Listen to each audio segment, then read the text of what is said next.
Hola amigos, bienvenidos a un nuevo episodio de Discografía a la Chilena, este espacio dentro del libro Kissing Chile, en donde con 33 quiseros chilenos analizaremos y conversaremos de los 33 discos de nuestra banda favorita. Primero que todo, saludar a nuestro amigo Job, que está en los controles ahí en la quinta región, intentando que no nos veamos tan mal y nos escuchemos bien. Y hoy tenemos un capítulo bien especial, porque hablaremos de un disco que es único en la discografía de Kiss, que no es otro que Symphony Alive 4, que es esta presentación con el Symphony o el Melbourne Symphony Orchestra, grabado el 28 de febrero del año 2004 en Australia. Y para hablar de este disco tengo el agrado de presentar ya a alguien que todos ustedes tienen que conocer, gran conductor del programa, ¿no es cierto?, Kiss Expo en casa. Así que tengo el agrado de bienvenir a don Pancho Cádiz. ¿Cómo estamos, Pancho? Bienvenido. Hola Gustavo, ¿cómo estás? Más que agradecido por la invitación. Siempre es un agrado hablar de Kiss, de esta banda que para mí y para muchos, ¿cierto?, de los que están viendo el programa, es la banda sonora de nuestra vida. Así que nada, feliz de estar y démosle con todo. A eso vamos. Oye, para iniciar, como siempre hacemos, vamos con la Biblia, ¿no es cierto?, de los discos para dar los datos duros de este disco Symphony Alive 4, que fue lanzado el 22 de julio del 2003. Ahí, dato, y me equivoqué antes, dije 2004 grabado, pero el 28 de febrero de 2003, no 2004. Así que un chilito para mí, que nunca fue certificado como disco de oro ni de platino, que llegó al Billboard a ocupar el número 18 en los charts y que estuvo por una permanencia de 4 semanas.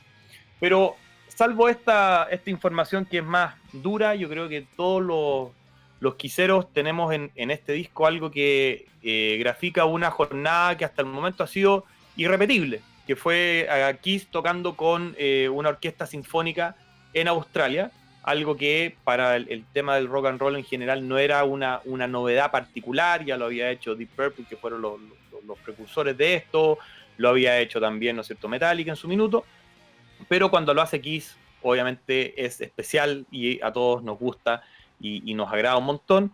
Y además tiene como corolario de ser el único registro en vivo de una formación bien particular de la banda, ¿no es cierto?, que es con Peter Criss y con Tommy Tyer, ¿no es cierto?, en esta época que era bastante confusa y que nosotros no sabíamos mucho qué estaba pasando en la banda. En una época estuvo Ace con Eric Singer, después salió Eric Singer, volvió Peter, después salió Ace y entró Tommy. Bueno, lo concreto es que en esta formación está documentada en este disco y tenemos ahí harto material para conversar. Pero lo primero, preguntarte, Pancho, ¿cuáles fueron tus primeras impresiones cuando escuchaste este Symphony? ¿Cómo supiste de él? ¿Cómo llegó, digamos, a tus manos este cassette, digamos, este disco, que además viene acompañado, ¿no es cierto?, de un tremendo registro audiovisual, ¿no es cierto?, un DVD que es alucinante.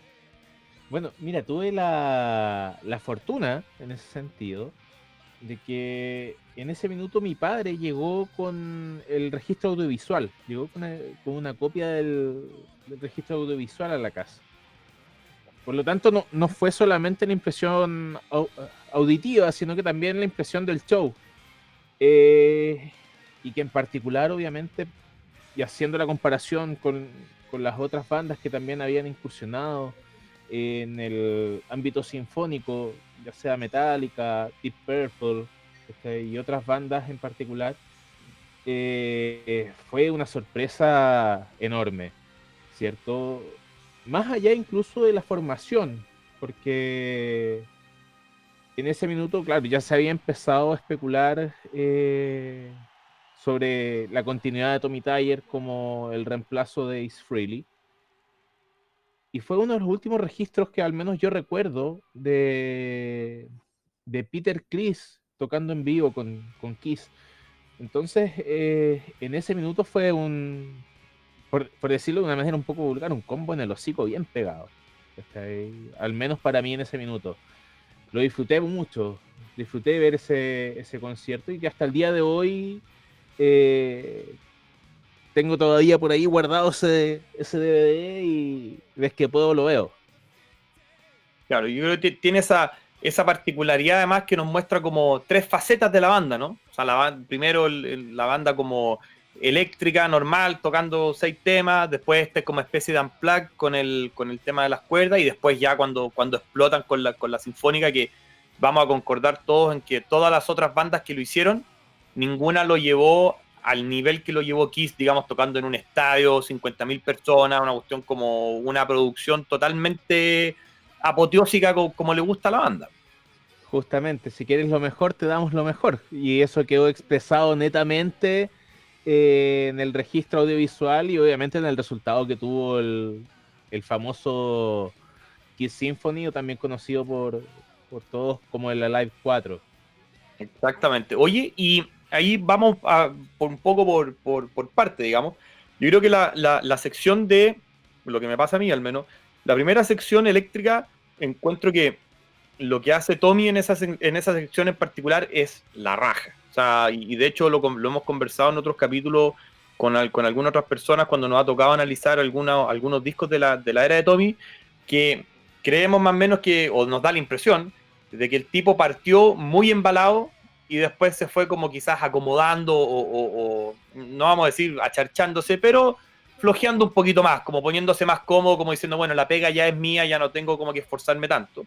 Pero en este disco, de hecho, cuando tú lo escucháis y lo ves tocar, el tipo representa a Ace, porque son casi puras canciones de Ace, ¿no es cierto? Salvo una o dos que están pegadas, pero así nota a nota, digamos. O sea, está muy, muy, muy bien interpretado. Bueno, de hecho, la interpretación que tiene Tommy en este disco fue prácticamente jugándose la vida. O sea, yo quiero tener el puesto, no quiero ser un imitador, sino que quiero ser Tommy Thayer, el miembro de Kiss, ¿cierto? Y claro, concuerdo contigo con el hecho de que a través de los años se ha sentido demasiado seguro en el puesto.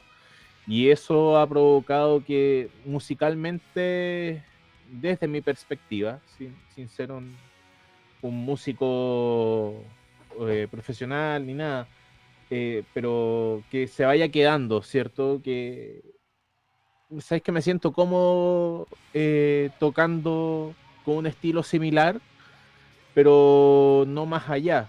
Ahora, en particular, creo que se puede rescatar de lo que ha hecho Tommy, el trabajo que hizo obviamente en el Symphony, y un poco que logró desmarcarse en los dos últimos discos, en Monster y Sonic Boom.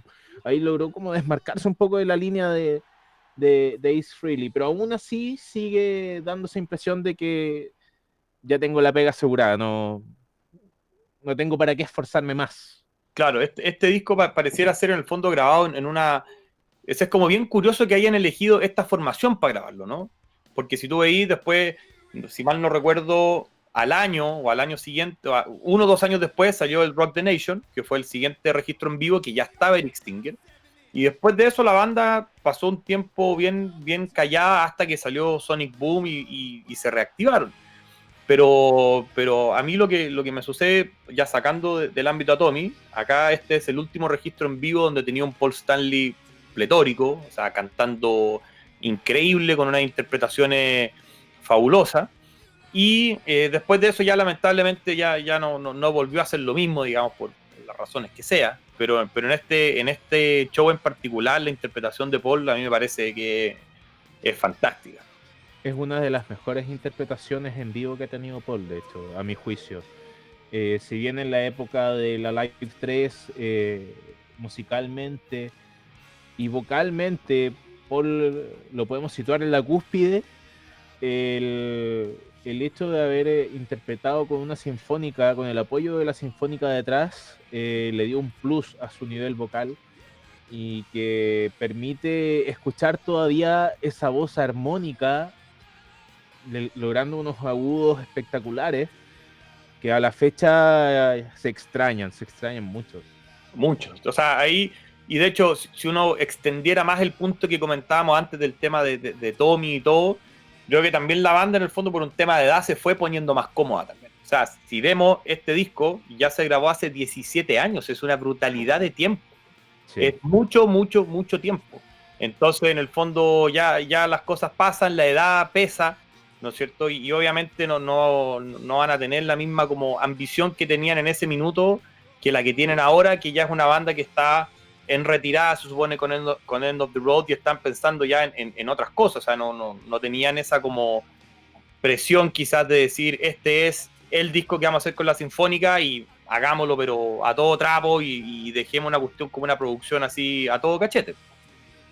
Sí, bueno, de hecho, creo que a la mayoría el hecho de haber visto esta producción lo dejó con ganas de que se hubiese podido extender esta idea y que se hubiese dado no solamente como se dio en en Melbourne, sino que hubiese sido genial haberlos visto quizás eh, en este mismo formato en otros lugares, ¿cierto? Ahora, tenemos que pensar también de que es una producción que fue altamente costosa. Y no solamente costosa en el tema monetario, sino que en el tema tiempo. Porque ahí la adaptación que hizo David Campbell como el director de la Orquesta Sinfónica de Melbourne, fue un trabajo muy meticuloso. Eh, y que eso también le da el plus al disco, ¿cierto? Porque hay un trabajo que fue nota por nota, no fue un trabajo, nosotros acá te entregamos la pauta, dedícate a ensayar y sácalo, sino que fue un trabajo muy, muy de la mano. Eh, Creo yo que esos pequeños detalles lograron que fuese el disco que para muchos, creo yo, eh, es recordado como una de las últimas grandes producciones de Kiss. Justamente después, bueno, vino la producción en vivo del Rock the Nation, que volvió ya como a sentar un poquito la base eléctrica, la base como que se conoce de Kiss, pero no siguió una mayor innovación. Eh, Creo que en ese sentido, para mí es como decir, bueno, llegamos al límite, ya les entregamos todo lo mejor, ahora entregamos lo que podemos o que creemos que es lo mejor. Uh-huh. Y genera ese como gustito de, pero si pueden más, ¿cachai? Ahora, si, to- su- si, sumo- si, su- si sumamos el tema de las edades, ¿cachai? El desgaste no es menor, ¿cachai? Más aún pensando en que si me traslado a la actualidad, Jim con 70 y pico, Paul con 70 y pico, eh, y estar todavía vigentes y pararse en el escenario con el peso de los trajes, con los movimientos que aún así, a pesar de que vemos una banda que tiene un desgaste físico enorme, pero aún así lo siguen haciendo, eh, yo me doy por pagado con lo que están haciendo. Sí, ¿Cachai? Yo me doy por pagado. eso no hay duda. Eso yo creo que nunca nadie, o yo conozco muy poca gente, si no a nadie, que salga de un show de Kiss diciendo que penca, ¿cachai? Salvo que haya sido, no sé, a lo mejor por problemas técnicos. De hecho, el otro día cuando estuvimos conversando sobre la presentación de Kiss en el 97, que salió a raíz del programa que hicimos por Carnival of Souls, ahí Sergio, que participó, nos contaba que en el fondo habían habido muchos problemas técnicos y que la banda estaba como desganada, pero probablemente sea uno consecuencia del otro. Pero en una noche donde las cosas funcionan, Kiss te vuela la cabeza y hay muy pocas bandas que le puedan hacer el peso. Yo creo que en eso no hay duda. De todas maneras, incluso eh, haciendo la comparación de los últimos shows en Chile, que está ahí 2009, 2013 y 2015, si bien el punto más alto para mí en lo personal estuvo el 2009, las expectativas que habían para el 2015, principalmente por el reducto donde se realizó, eran como, chuta, va a sonar bien la banda dentro de un recinto como el Movistar. Pero bueno, si hay registros anteriores de que han tocado en lugares similares, puede que resulte. Y a pesar de ello, el espectáculo que brindaron el 2015 fue un espectáculo que voló cabezas. Entonces, eh, siguen aún, a pesar del desgaste que tienen, con el quieres lo mejor, te damos lo mejor, y eso es algo que se agradece ese esfuerzo y esas ganas que a pesar de los años siguen metiéndole. Sí, po. Oye, y volviendo un poco al disco, si vamos a analizar las tres como eh, presentaciones que contiene, ¿no es cierto? A mí una cosa que me llama la atención de este disco en particular es que hay al menos tres temas que son bien curiosos y que uno agradece mucho la selección de los mismos. Primero es Forever, que Forever en el fondo había sido un tema que, por ejemplo, no sonó en el Unplugged del 95, y uno diría como, oye, pues está con la formación, menos Eric Carr obviamente, pero lo tocaban, de hecho en el Live 3 sale, fue un super hit, digamos, en su minuto. De hecho fue el hit que levantó ese disco porque con Hide Your Heart no pasó nada. No, de hecho, es Y considerado una de las mejores power ballads del rock a nivel mundial. sí, sí, es un temón. Por ejemplo, a mí me llama mucho la atención que para el Unplugged del 95 no haya estado, porque era uno de estos temas que tú pensabas que estaban pintados, o sea, estaba hecho con guitarra acústica, o sea, era una cuestión, pero así a la pinta y no lo hicieron. Y acá lo rescatan. Y yo creo que ese para mí es uno como de los momentos que es como, wow, así realmente filete. El otro es Shandy, que obviamente a pesar de que en Australia es un tema que es costumbre hacerlo, nosotros que no vivimos en Australia, obviamente nunca lo hemos escuchado. Entonces, escucharlo también con, ¿no es cierto?, con el cuarteto, no el cuarteto, sino que con la sección de cuerdas que participa ahí, también es un lujo. Y en la sección ya con la orquesta completa, yo creo que el que se roba todas las miradas como por su rareza es Great Expectations. Sí, de todas maneras, de todas maneras. El rescate que hicieron a Forever eh, y la interpretación final, obviamente, para mí es una de las mejores que tiene el disco. Eh, a ella yo le puedo sumar ya una vez que está la parte eléctrica en conjunto con la banda sonora de la sinfónica. Eh, Me gusta mucho la versión que lograron de I Was Made. Sí, esto es muy buena. Sí. Esa es la Y que más bueno, te gusta de si tuviera que pensar de las versiones con la sinfónica misma, o sea, ya como en el acto 3 digamos, ya ujú. cuando están a full. ¿La versión que más te gusta sería esa o creéis que hay otra que se roba la mirada como por arreglos, por lo novedoso, por no sé? Mira, para mí, si tuviese que puntualizar las tres mejores de la parte eléctrica con la sinfónica, I Was Made, Great Expectations, tema que concordamos, y Do You Love Me. O sea, es que Do You Love Me tiene un sonido muy especial, muy rico, y que eso lo logra solamente con la sinfónica. Bueno, de hecho, si pensáis, y así un tema que de hecho lo estaba viendo cuando estaba repasando el tracklist, digamos, en el show con la sinfónica, podríamos decir que es un show Destroyer, totalmente. Son 5 de 9 temas de Destroyer que están ahí. ¿Cachai? Así, para partir conversando.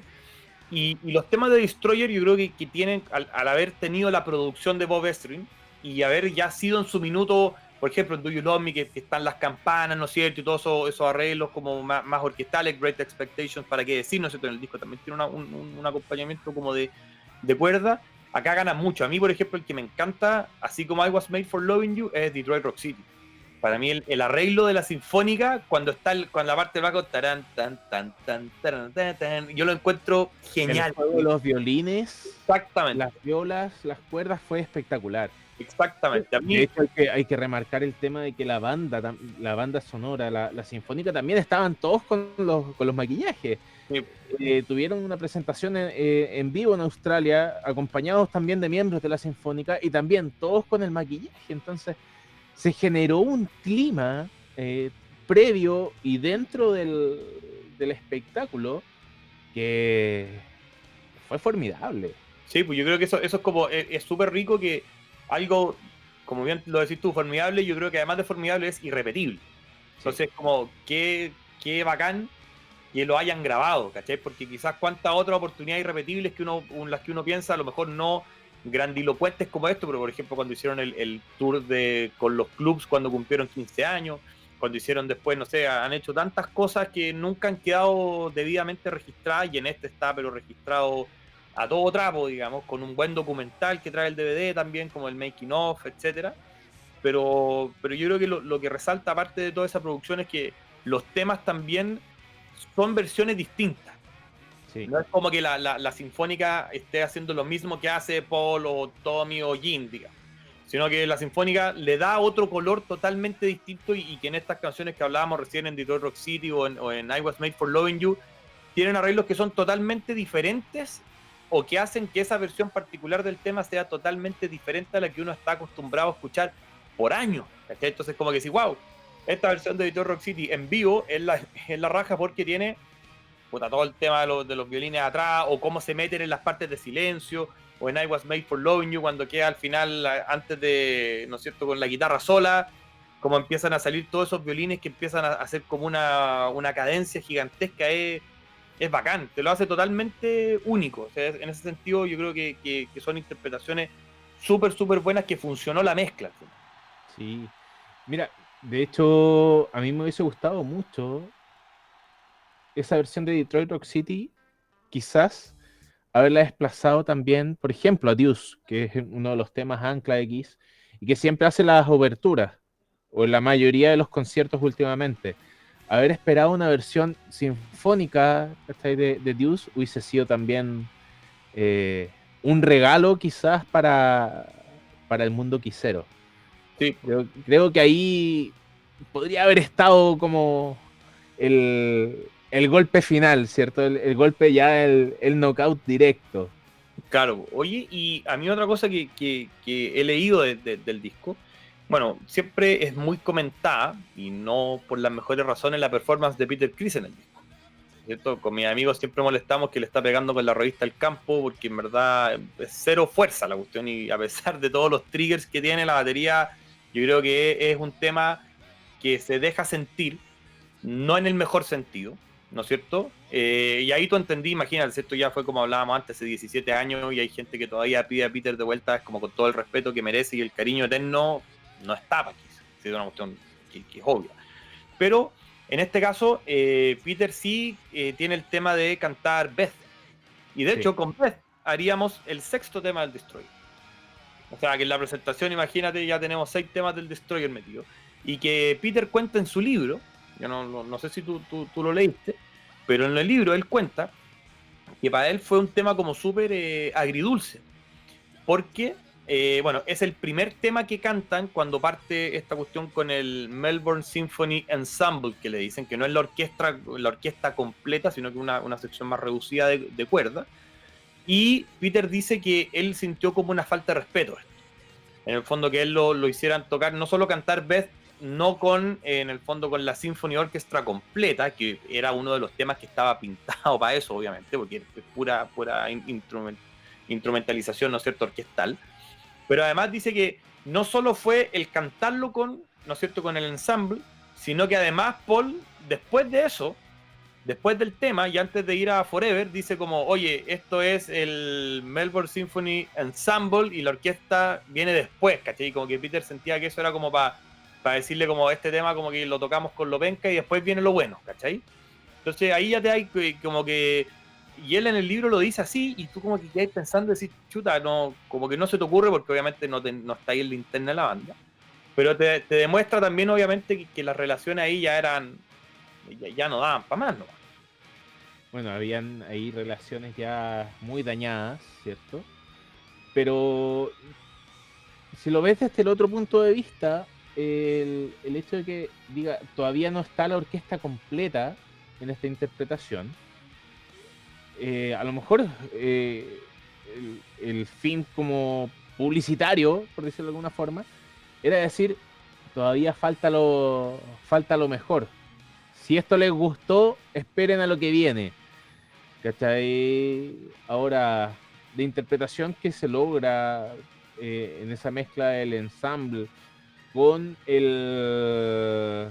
con Peter Criss y la interpretación de Beth, es una interpretación muy delicada, muy fina, muy sutil, y que le da el golpe a la canción que a lo mejor, si bien la interpretación base, ¿cierto? Con el piano y todo lo demás, ya era agradecida.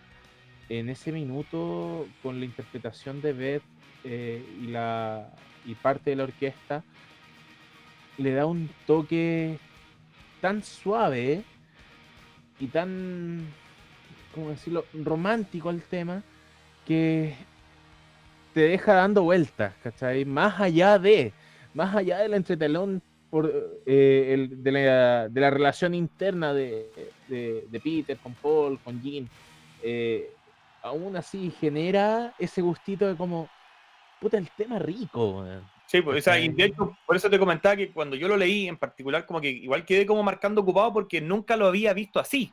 Y me pasaba lo mismo que tú, se encuentro que una versión, pero precisa, preciosa, Sí, ¿cachai? Que está así como que el tema en verdad no pierde como ni un ápice de su originalidad o de su como intención, ¿cachai?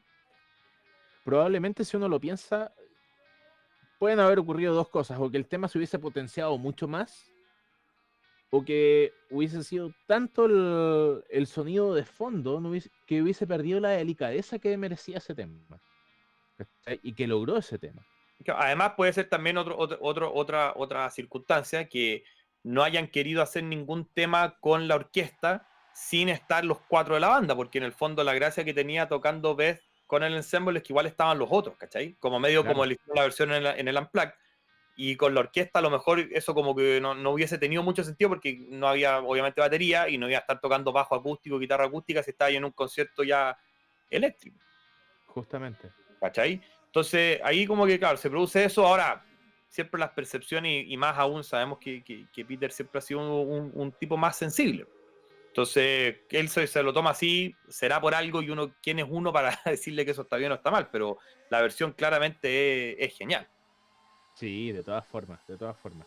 Y ahí, Es bueno, una... los otros dos temas que están en la parte acústica, ¿no es cierto? Going Blind y Sure Know Something son versiones súper parecidas a las que habían salido en el Unplugged en su minuto, ¿no es cierto? O sea, son también muy buenas versiones, no representan tanta novedad, digamos.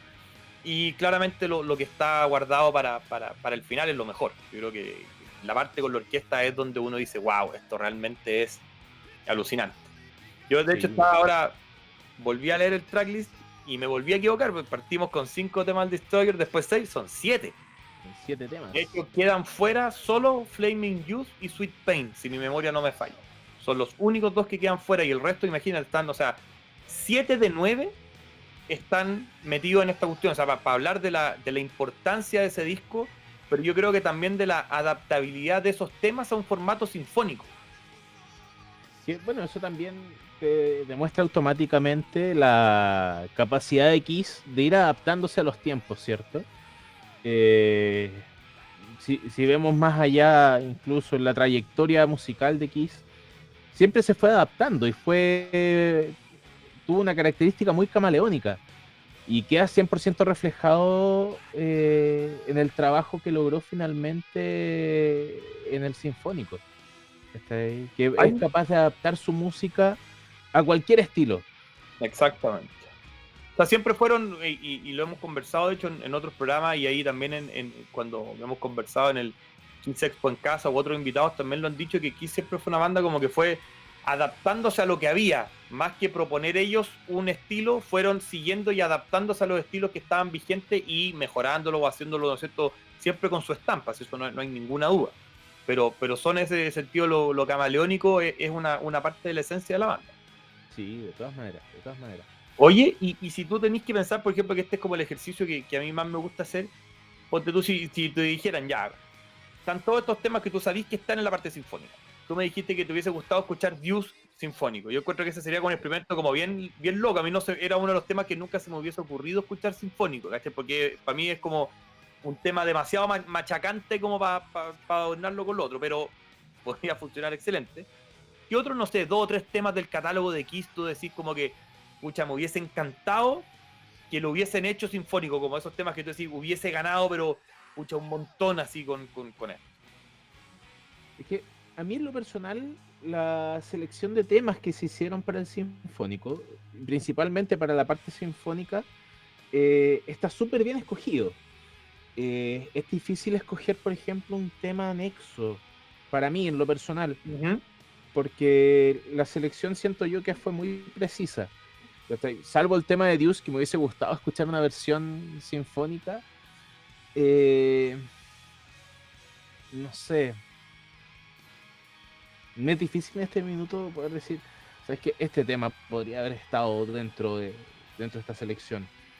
Eh, es complicada la pregunta que me pusiste, Gustavo. Sabes que Mira, yo me dejáis marcando ocupado. es que uno quizás pocas veces como que pensáis en eso, porque no es solo decir qué tema te gustaría que esté en el setlist, ¿cachai? Que ahí todos tenemos en el fondo que nos gustarían, obviamente, porque pusieran muchos temas más raros, qué sé yo, pero sino qué temas tú crees que hubiesen funcionado en una situación sinfónica, hubiesen funcionado así de bien. A mí, por ejemplo, me pasa con muchos temas del Elder que creo que hubiesen sido un golazo. Es que el Elder tiene un tinte que da para sinfónica, sí o Exacto, por sí. ejemplo, escuchar Just a Boy, Odyssey, Sí, Under the Rose, por ejemplo, no sé, por decir algunos temas como que sinfónicos, o I, por ejemplo, el mismo tema I, como que hubiesen sido como wow, ¿cachai? O temas, por ejemplo, del Dynasty, haber escuchado, por ejemplo, no sé, Magic Touch. mira, no sé si Magic Touch hubiese tenido quizás el impacto. Claro, si lo pensamos en el caso del Elder, de todas formas, ahí hay material para haberlo trabajado de manera sinfónica, pero el Elder siempre fue un disco subvalorado Y no querido por nada. y no querido.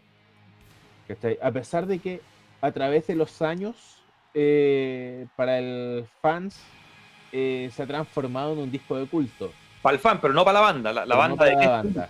La banda no, ¿Cachai? en el fondo, no le gusta nada, a pesar de que hicieron a World Without Heroes en el Unplugged. No, nunca más. Y después y en los cruceros que se tiraron dos temas más, digamos. Pero para la banda siempre dice, de hecho, en los cruceros cuando tocan temas del Elder, dice, los tocamos acá porque ustedes son los únicos que compraron el disco, digamos. O sea, para ellos fue un fracaso rotundo y no lo quieren, digamos. O sea, para ellos es una cuestión que mejor sería olvidar. Sí, sí, bueno, a pesar de que, por ejemplo, A World Without Heroes actualmente pasa a ser uno de los temas, eh, que se ha transformado en un himno, sobre todo para los equipos de salud. Eh, He tenido la fortuna de conversarlo con varios colegas y si en este minuto, saliendo quizás un poco del tema, pero si no estuviesen los equipos de salud, no tendríamos los héroes que tenemos en ese sentido. Y tener un mundo sin héroes, es un mundo sin sentido. Entonces, la temática que logró el Elder, a lo mejor, y es porque el motivo del por qué, ¿cierto? La banda no quiere ese disco. El Elder fue un disco que estaba fuera de tiempo y espacio, Ujú. creo Pues yo. para mí siempre ha sido como el paréntesis de Mm. discográfico de la banda, porque no tiene poca correlación con lo que venía antes y con lo que vino después, independiente que a mí me gusta mucho el disco, pero cuando lo ves como contextualizado, post Unmasked, pre-Creatures, igual es como raro, como que decís como un chancho ¿Qué sin pasó cabeza. acá? Claro, claro. Ahora, con eso, en el fondo, igual creo que los otros temas que hubiesen sido muy ricos rescatar para este disco y que ya es pensar así como el pensamiento mágico, digamos, no estoy que cero posibilidad, eran los temas de los discos solistas. Yo creo que habían, ponte tú, temas del disco solista de Peter, o del disco solista de Gene, o del disco solista de Paul, ponte tú, Bueno, no sé, Take Me Away. por Take Me ejemplo, Away, Together as One. Hubiese sonado muy bien, eso, Tonight, en el por Sinfónico. ejemplo. Imagínate También. lo que hubiese sido, o del disco de Gene, por ejemplo, Man of a Thousand Faces. O sea, hubiese sido un temazo. Hubiese ¿Cachai? sido un Y tú temazo. pensáis en eso como que decís, wow, y a mí como que cuando me pasó un poco, recuerdo que tuve como dos sensaciones como súper potentes cuando vi el disco, porque antes de escuchar el disco probablemente vi el DVD, lo mismo que tú. Y tuve dos sensaciones o dos pensamientos que hasta el día de hoy siempre me acompañan cuando hablo del Symphony. El primero es, ¿por qué crees que el director no estaba pintado de Eric Carr? Esa es la primera cuestión que yo pensé. Cuando vi al director pintado como Jim, fue como decepcionante total. ¿Cachai? Para mí era, el director tenía que estar pintado como Eric Carr y ese era el homenaje a Eric Carr que había que hacer. Después entiendo que hay temas de copyright y un montón de otras cosas, pero creo que hubiese sido súper lindo, ¿cachai? Como un reconocimiento a Eric Carr que ha sido que es un miembro súper querido por todos los fans y que la banda a lo mejor no le ha dado todo el como reconocimiento histórico que uno cree que se merece. De Para todas mí fue la maneras. primera cuestión, yo lo vi y vi a David Campbell pintado Gene Simmons y fue como, "Puta la weá". Como, weón, tú tenías que estar de Eric Carr, viejo, ese era tu maquillaje, y eso hubiese sido así, pero un toque que yo creo que nos hubiese volado la cabeza a todos, ¿cachai? Hubiese sido como Sí. realmente así fuera de este mundo. Y lo otro era en la selección de los temas sinfónicos, el por qué no le habían metido mano a los discos solistas, ¿cachai? Que decía, weón, tenía ahí un tema de Paul, un tema de Gene, un tema de Peter. Imagínate lo que hubiese sido Peter, no sé, de los temas que tiene ese disco, que son todos también más relajaditos, más R&B, ¿no es cierto? Como un rock así mucho más adulto, y cómo hubiesen sonado ahí, no sé, yo a mí el tema que me encanta, no sé, You Matter to Me, por ejemplo, que es un tema más disco con todas sus cuestiones, pero yo me lo imagino como con los violines haciendo como los sintetizadores y todo, y digo, esta cuestión hubiese sido, pero alucinante, así lo mismo como hablábamos antes del tema de Polo, el tema de Jim. ¿A ti te produjo Sí. alguna como sentimiento de, como de, no sé, algo que quedaste como con la bala pasada cuando lo viste, o dijiste ya como que no tuviste ese pensamiento inicial al respecto? Mira, inicialmente no, me costó ese análisis, fíjate. ¿Cachai? Después con el tiempo, claro, uy, podría haber sido esto, como que me faltó más de esto, un poquito más de acá, quizá hubiese sacado esto otro, pero aún así sigue siendo, me sigue generando el mismo impacto, ¿cachai? Ese golpe, con la impresión que da, obviamente, y que no todos se han atrevido a generar un show como el que generaron en ese minuto.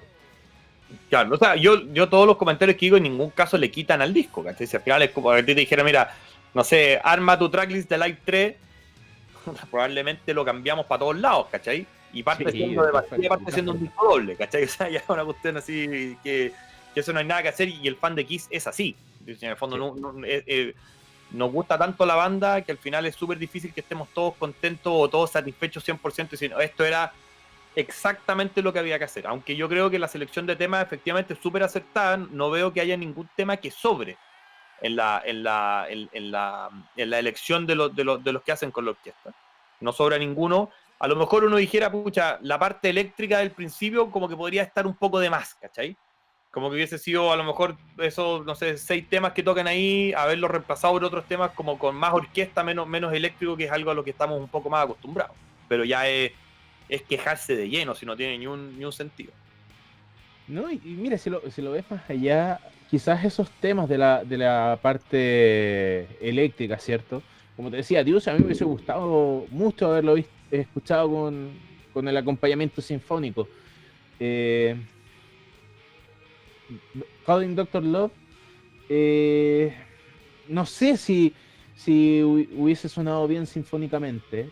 Sí, yo tampoco creo que Me, ese tema me lo quedan dudas ahí. Let Me Go Rock and Roll, quizás a lo mejor ahí sí podría haber existido algún tinte, pero son temas que si los vemos, sobre todo los últimos setlists, son temas que son ancla actualmente, que son clásicos esperables de un show en vivo, sin duda. Sin ¿cachai? duda. Entonces, es complejo decir, ¿sabes qué? Sacaría esta parte, eh, porque bueno, pensemos que es un show de 3 actos, que en total tienes un setlist de 21 temas. Y actualmente estamos hablando que Kiss está haciendo un setlist para entre 15 y 17 temas. Ujú. Entonces ya es un regalo tener una presentación con más de 15 temas, en vivo. Claro. Eh, O sea, claro, y sobre todo con teniendo estos como temas raros metidos en el setlist también. Que es lo que claro. hablábamos antes, o sea, que tener Shandy, tener Forever, tener Great Expectations, como que no. De hecho, son como desde Alive 3. De hecho, Shandy en vivo creo que no está en ningún registro de Kiss, salvo en este. Porque no Si no me está, equivoco. obviamente, en Alive 3 no está, en Alive 1 2 no existía. Y después en el que hicieron en Canadá, digamos, el otro en vivo que hay, ni en Las Vegas tampoco está. Shandy no No, está, de hecho, Great Expectations tampoco. Forever están en Alive 3, pero ahí tenéis como, esos son como los pequeños valores agregados que te da el disco como para decir, ya, esto como que si queréis escuchar este tema en vivo tenéis que ir al Symphony, ¿cachai? Como que no hay otra como fuente para que lo podáis disfrutar. Y más encima con versiones súper únicas. Sí, de todas formas. Temas como Chandy, que para mí no es uno de mis temas favoritos, principalmente porque no he podido congeniar con el tema. Pero aún así se agradece tener esa versión, ¿cachai? Aún así se agradece el poder escucharlo, ¿cachai? Que pasa a ser una rareza al final del día. Exactamente. Oye, y hablando ya del tema como visual, si tú tuvieras que elegir una escena del disco, o ya dos del DVD, ¿con cuáles te quedáis? Esas son también como las cuestiones de la primera impresión que te marcan mucho, ¿cachai? ¿Con cuáles te quedáis? Bueno, claramente, mira, me voy a quedar con una sola escena, y es cuando interpretan Going Blind e ingresa también el coro. Esa escena, ¿cachai? Ya para mí es el clímax, ¿cachai? El clímax de la interpretación sinfónica. Pero eso con Great Expectations, no con Going Blind, ¿no es cierto? Perdón, sí, con Great Expectations. Me fui en el aire. Sí. No, pero eso es cuando entran los niños, ¿no es cierto? Cuando entran los niños a cantar, sí. Cuando entra el coro infantil y logran un sonido tan cálido para un tema que, si uno lo traduce, tiene un tinte bastante más sexualizado, ¿cierto? Pero el sonido que logran con el coro y la imagen que transmite, o sea, para mí es el momento. Glorioso, es glorioso. Buenísimo. Para mí, de hecho, me pasa con que tengo dos momentos favoritos. El primero es en Black Diamond, cuando se eleva la batería y sale con las hélices de fuego artificiales, que ya, pero me dejaba marcando ocupado porque era un efecto que yo no había visto, digamos. Y cuando lo vi por primera vez quedé pero vuelto loco. Y la otra que me encantó y hasta el día de hoy me gusta muchísimo, no sé si te acordás que cuando termina el show van siguiendo a los tipos cuando se suben a los autos. Sí. Y ahí que Gene Simmons dice así, The Rock and Roll Hall of Fame can kiss my ass, así como que los manda al diablo y tú decís, los manda al carajo. Raja, bueno, así como que esas dos son las que a mí como que más me gustaban, así como que encontraban que como que se salían de lo ordinario de un show, ¿cachai? Pero, sí. claro, pero lo de los niños ahí en Great Expectation le da un toque totalmente surreal a la cuestión, es espectacular. Bueno, y hasta el día de hoy, en algunas presentaciones, quizá ha buscado cómo replicar, ¿cierto?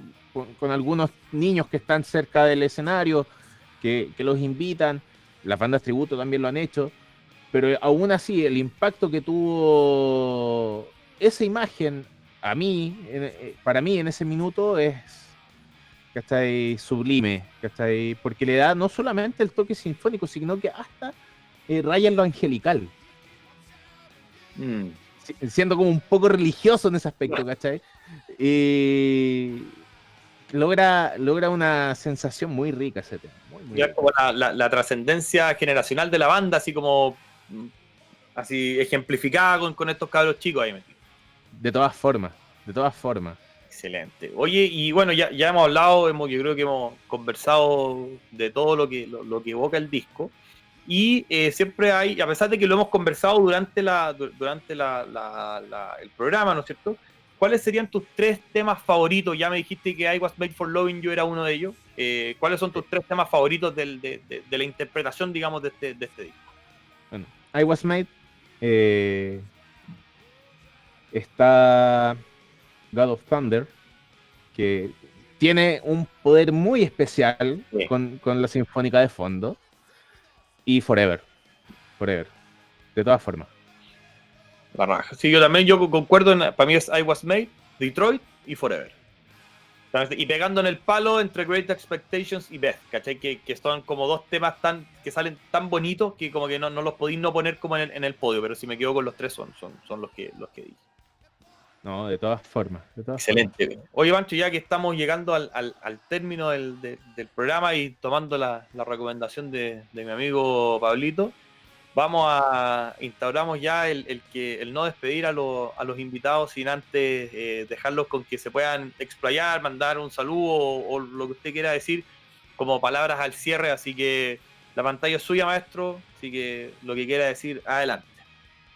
Bueno, agradecer la invitación, obviamente, a ti, Gustavo, a mi querido amigo Job, que tenemos el placer también de trabajar juntos en la X Expo en casa. Hay hartas ganas de estar haciendo cosas, así que invitarlos a todos a que disfruten, obviamente, el trabajo que estás haciendo con el libro de Kiss en Chile. Kiss en Chile eh, ha formado también una plataforma no solamente para mostrar el trabajo, sino que también para compartir. Así que, ¿no?, invitarlos a todos a que lo sigan disfrutando, a que sigan con ganas de compartir el quiserismo, a mantenerse expectantes, ¿cierto?, a lo que se viene a futuro, esperar a que obviamente esta pandemia desaparezca pronto, para poder tener a los dioses prontos en el escenario y obviamente poder disfrutarlos como corresponde, disfrutar ese último beso que se va a dar en Chile próximamente. Eh, Agradecerles a cada uno también por acompañarnos los días sábados con las transmisiones, ¿cierto? Y obviamente agradecerles a mi familia, que ha sido un gran apoyo en ese aspecto, mandarles un beso y un abrazo gigante a mi mujer, a mi hijo, que han tenido una paciencia enorme, inclusive ahora con, con la invitación de ustedes, están ahí dando el aguante, e invitarlos a todos también al autocuidado, así como se ha hecho en capítulos anteriores de la X Expo en casa. Ustedes también que han hecho ese llamado en más de una ocasión, hacerles el llamado a todos los quiseros y a los amigos que quieran ver el programa, obviamente, a transmitir el mensaje del autocuidado para que salgamos pronto de esta y podamos reunirnos y compartir como corresponde. Así es, maestro. Yo adhiero a todo lo dicho y creo que efectivamente, como lo hemos conversado en otras oportunidades, la magia del quiserismo está en compartir la pasión que uno tiene, porque al final uno se da cuenta que hay muchas más personas que tienen el mismo sentimiento por la banda que tiene uno, y cuando uno va conversando y teniendo al final, compartiendo anécdotas, compartiendo visiones diferentes, se hace mucho más entretenido el tema, más que estar ahí como el Gollum en la pieza, como que esto es todo mío y no puede ser de nadie más, ¿cachai? Así que eso Sí, siempre es muy entretenido. Así que muchas gracias, Pancho, por tu participación, por el tiempo, por la buena disposición de siempre. Muchas gracias a nuestro amigo Yoba ahí con los controles. Y a todos nuestros amigos, grande. cuídense y nos vemos prontamente. Chau. Chau, quiseros.